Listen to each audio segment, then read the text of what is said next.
Roger, Roger. Good morning, Jack. Just was copying the mail on your exploits on DXing, and just wondered. I have a QSO Vlog page on YouTube where we discuss various aspects of amateur radio, and I haven't really approached the subject of DX, and I was wondering if you might be able to explain some of your situations as far as DX is concerned and what countries you've worked. Roger?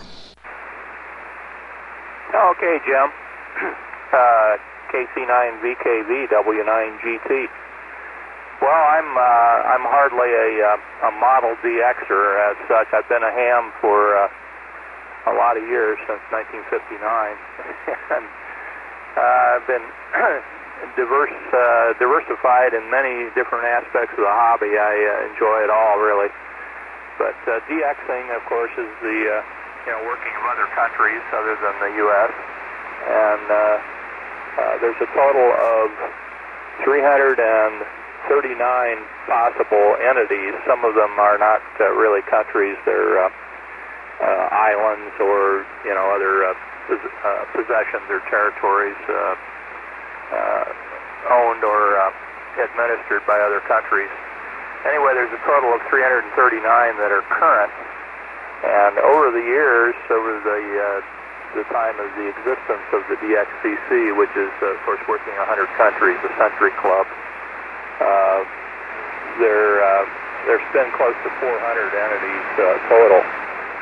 Of course, it's somewhat of a lifetime effort in working as many of those countries as you can and chasing them when they're on. A lot of them are activated by what they call DXpeditions, where a number of hams will go out to a remote island or some rare place that has never been on the air or very seldom on the air and activated, and of course work people all over the world, and they're of course sought after very much. Everybody's trying to call them at once, and it gets pretty exciting. But anyway, over my years of being licensed, I've had times when I was really into it and really tried to work a lot of DX, and other times when I was pursuing other interests. But over those years, I managed to work 344 of those entities, which is a lot. And 330 is the mark, dividing line, or whatever you want to call it, the plateau for what's called the honor roll, which to make the honor roll, as far as the ARRL is concerned, you have to be within 9 of the maximum number currently workable. Even though I have a lot more than that, they're not, they were countries that were deleted and so forth. So anyway, that's where I'm at, 329. So I need one more to achieve that honor roll status. And it is an honor to achieve that. It takes a lot of effort over many years. I'm sure some younger people have really went after it and been lucky to be active when a lot of DXpeditions were being conducted and a lot of activity going on. They were able to work a lot of those rare countries in a short period of time, and that's great. You can get up to those high totals in a short time. So anyway, that's pretty much it in a nutshell. I wouldn't consider myself to be a prominent DXer by any means, so like I said, it's been over a long period of time. But quite an honor to achieve that, and like I said, it took quite a bit of effort. So back to you, Jim. KC9VKV W9GT. Roger, Jack, and you're one short, and do you know what the name of that entity is that you're short of? Well, there's 10 more that I can work, and I've got a list. Oh, Roger, Roger. I'm just curious, which one do you think it's going to be, or do you have any idea? Well, it really depends on what becomes active. Some of the ones that I need have been on fairly recently, but they're difficult to work from this location, like in Southeast Asia and so forth. Bhutan is one of them. And, of course, North Korea is an impossibility at the present time with the political situation as it exists. But, there's a couple of islands out in the Pacific that I need, and Republic of South Sudan, which is one that's escaped me so far, but that has been activated. And Spratly Islands are out in the South China Sea, and there's a political situation there, which of course the Chinese have been building islands out in that region. So it's kind of exciting, really. A lot of these countries kind of go with the political climate, their existence, or they go in and out of existence as changes in politics and in those countries that own them or administer them as they go through changes. Roger, Roger. Do you wonder if you might be able to go through your operating conditions there, starting with the microphone? Oh, right now I'm running a pretty modest setup.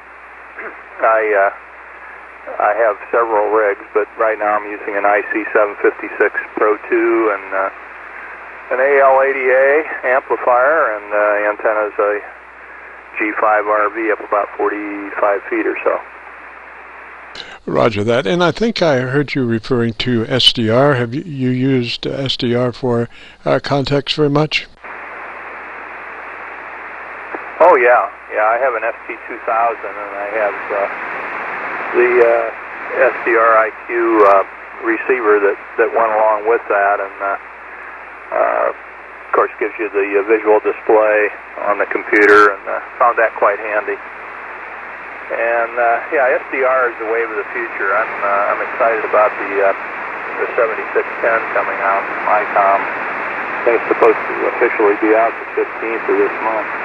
But I see that as probably my next radio. And the SDR technology is really fantastic because you can set up the capabilities of the receiver just by changing the software. It's pretty interesting technology. I hope to get one of those new ICOMs and really give it a workout. Roger, Roger. And Jack, I wonder if you might be able to give me your call sign slowly, phonetically. What, are you recording me? Why, of course, sir. W9GT, Whiskey 9 Golf Tango. And that's Fort Wayne. That's correct. Roger. And I was really wondering about the use of, say, remote SDRs. Can you use those in your contacts? Well, not for awards. I mean, there's a lot of guys that are running remote stations and accessing, of course, the SDRs that are available on the internet, and in fact, complete stations that are accessible. Where they can work contests, but they have to give the location of the station equipment of the transmitter, not of their location. So, anyway, there's a lot of that going on. Of course, in these times of restrictions on antennas and all that sort of thing, that's becoming popular. Roger. Now, I'm not unaware of restrictions on antennas. There is a joke about running an illegal antenna, but that was only a joke, I thought. Is there a cap on the antennas? Oh, my goodness, all over. Many cities and especially subdivisions have adopted restrictions for putting up antennas, and it's become a real challenge, especially in newer areas. Homeowners associations, of course, are quite in the thick of that, and a lot of limitations, which really makes it tough on ham radio. But like I say, the remote operation is one way around it. Of course, stealth antennas, but stealth antennas aren't nearly as efficient as big towers and big beams. Roger that. I was thinking about, I had the wrong concept of restrictions. I was thinking there might be restrictions from the contest folks about what kind of antenna you could use. No, not at all. In fact, the bigger the better. Roger, do you, what other, let me put it this way, what radio have you used mostly for your contacts? Well, I've alternated between this rig and the SC2000, which I like very much. It's in the repair shop right now. It's got a couple of problems, but planning on probably getting rid of those two rigs in favor of the 7610 when it becomes available. Roger that. Well, I wish you luck on being able to capture that next lone station, DX station, and get your signal or your award. Do you get an award? Yeah, and you can, if you elect to do so, you can get a plaque commemorating that achievement. I enjoy contesting. I enjoy competing. I'm very competitive natured. Maybe not in actual rewards, but I enjoy that aspect of ham radio as well as a lot of other things. But I've managed to win a few contests, and it's fun to collect the certificates, and I just enjoy it. But yeah, if you choose to do so, you can get a plaque for the honor roll and all that stuff. Like I say, I'm hardly an icon in the DX world. I'm just picking away at it. There's several folks that are very, very active and have very impressive totals and are very big in the contests and everything. But it's a fun activity, along with so many other things in ham radio. I've been involved in a lot of different aspects of it, and most recently fooling around a little bit with the digital modes, and I even got my DXCC in digital, which I thought was kind of neat. KC9 VKV W9GT. Roger, Jack. Well, it's been most interesting, and again, I hope that you achieve that next DX contact shortly, and get your award and be able to post it for all the hard work. I wanted to mention about our location on YouTube. If you go to YouTube and do a call letter search for Kilo Charlie 9 Victor Kilo Victor, that'll bring up our QSO vlogs. We have now about 112. Art Bell is at the top, and this one will be right under Art. And the QSO vlog page is a section of our larger YouTube page, which is called Jim Ferguson's Radio Story, where we celebrate 50 years of commercial broadcasting, and we have about 600 segments in that of shows that we produced along the way during our 50-year career. And we just started the QSO vlog section about a year ago. So, and again, we have about 115 of those. So we're moving along on that. And Jack, I really appreciate your time. Roger? Yeah, okay, Jim. Well, that's quite interesting. I'll have to look that up. And to give you a little background, I don't think you heard the introduction, but the Little Red Barn Net that we were on earlier was started by our good friend Bob Sievers, W9FJT, 50 Jumping Tigers. Bob was a very prominent radio personality here in Fort Wayne at WOWO Radio, and on there for many, many years, since the mid-30s.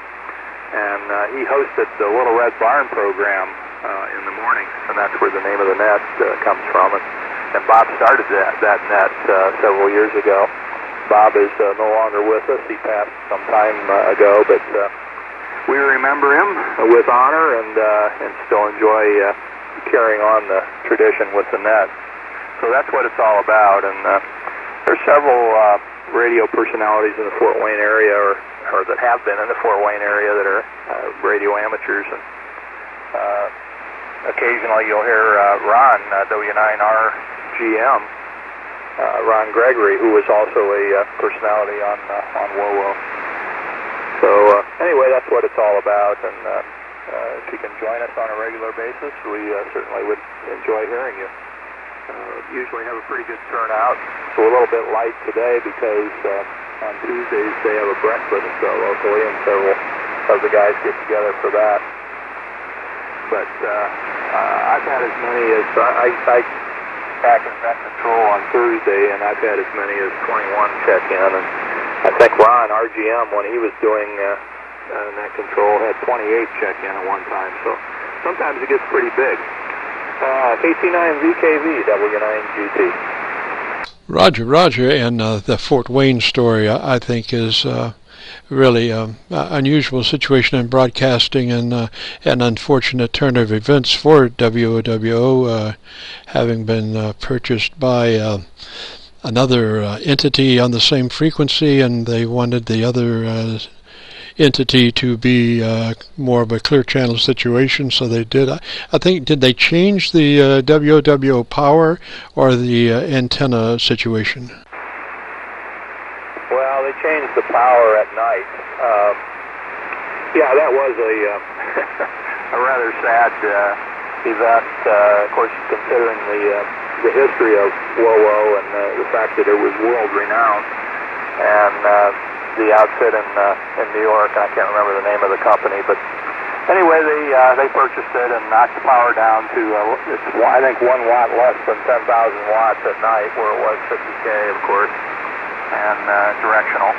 And it was basically a clear channel station, although I think the frequency was shared by another station in Seattle. But WOWO was heard worldwide, and of course, especially the night personalities, one of which was Ron Gregory, were well known around the world. Roger, Roger. It's just a shame they wouldn't have invested a little more money and made it directional, protect themselves obviously, but make it directional and put that power, can you imagine 50,000 watts in a 7-tower array or something like that, that would protect New York, but you know, WOWO would have certainly been around the world with that. Yeah, well, it's a 3-tower array as it is, and it got out well, to say the least. But yeah, of course, there's a station in a very large market in the New York City area, and they wanted to be dominant, and then that was the way they did it. Roger, Roger. Well, Jack, let me jump out of here. Say threes to you down there. Appreciate your time, and I think you have a very interesting story about DXing. It's a subject that, while I've covered many subjects, I've not really covered one about DXing and all the trials and tribulations. And I know that, you know, when you're one short of an award, it can be frustrating. So I hope that you manage to take care of that little situation here shortly with Mother Nature's help and conditions and all that stuff which you have to have. You can have 1 billion watts and all kind of antennas, but if Mother Nature doesn't want to put you where you want to go, you're not going to get there. So anyway, threes that away, Jack. Okay, Jim. Well, nice to meet you, and like I say, I'm not by any means a prominent DXer. There's guys that have been in it a lot longer than me, and guys that have achieved much more impressive accomplishments. Of course, including going on DXpeditions around the world. But I enjoy it, and I participate as I can. And like I say, that honor roll thing is something you kind of shoot for in a lifetime. You know, it takes some doing to get there. And Jim, before you run, were you a radio personality, or were you involved in broadcast radio? Roger, 50 years of broadcast radio. My last was with WHAS in Louisville, Clear Channel Station. I was production director from 1970 to 1979. Roger? Yeah, okay, great, Jim. Well, I was in the telecom business, worked for GTE and then later on Verizon. And I worked a lot with broadcasters. At one time, I was in the portion of a part of engineering that provided program circuits and various services for broadcasters. So I had a chance to get around to a lot of TV and radio stations, and you know, I knew a lot of people. I knew the hams, of course, and that worked in stations. By the way, you mentioned WHAS. I have an AM transmitter, which is not on the air, but I've got it sitting here. A big rack transmitter that was built by a camera tech at WHAS back in the, well, it must have been in the early 50s time frame. Very late 40s or early 50s time frame. anyway, I'm hoping to get that back on the air one of these days. And that's a whole other area of interest of mine in amateur radio is Bluetooth type gear and AM and all that kind of stuff.